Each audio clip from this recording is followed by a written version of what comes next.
Hello, my name is Britta Crawford and I'm going to give you a demonstration of the RCVS VetGDP portfolio. So I'm going to share my screen.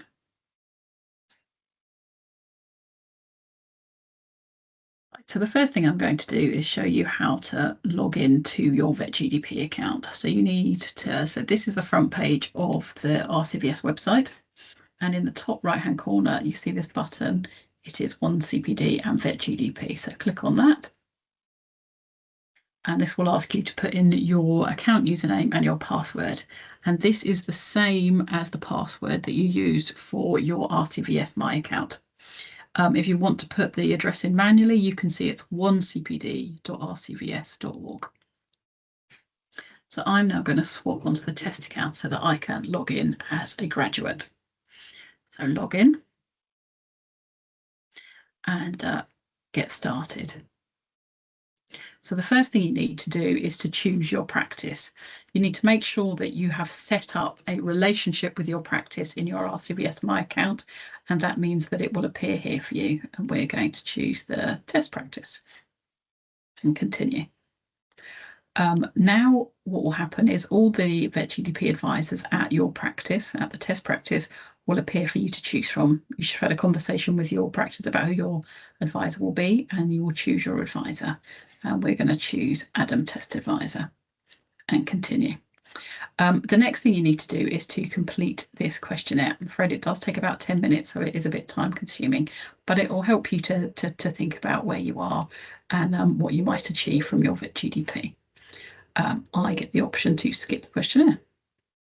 So the next thing you do is to build your portfolio. And to do that, you're going to select all your EPAs. Now, it's really important that you sit down and discuss this with your VetGDP advisor.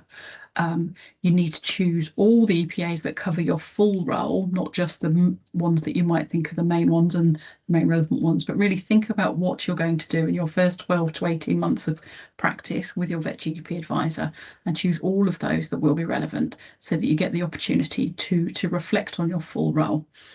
This is particularly important when it comes to the end of your VetGDP and you submit it for peer review.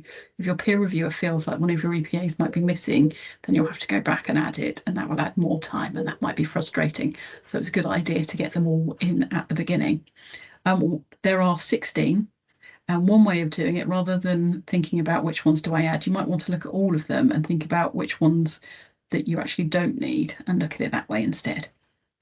But anyway, to add them, they're in the grid mode here, or you can put them in a list mode if you find that more useful.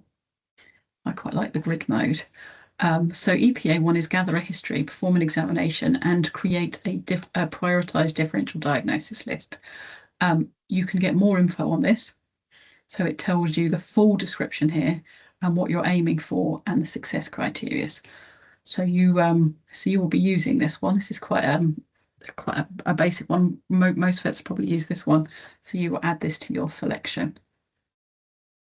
You can then click through this way, or EPA 2, and I would also add that one because that won't be relevant. That very much goes from one to the next to develop a diagnosis plan and interpret test results. So you can add this one. You can also go back, press here, go back to the grid settings and add the ones you need. So I've already been through and know which ones I want to add, so I'm going to add those now. So 3 and 4, 5, 6, 7 and 15. Those are the ones that me and my VetGDP advisor have decided will cover my full role. Your next step is to review the changes. You can see here it says all changes will need to be approved by your VetGDP advisor. When you're satisfied, review your changes and then send to your advisor for approval. And this is the way that you would do that. You would review your changes, which brings you up to this screen. At this point, if you decide, oh, actually, I don't think that, I don't think I'm going to do any surgical procedures, which might be unlikely in some rules, but here we are as an example, and we can take that one out. Or you can discard all your changes and start again. Below here, this will give you a preview of the ones that you've chosen, but it's very much the same as the box above. And then you submit your EPA choices.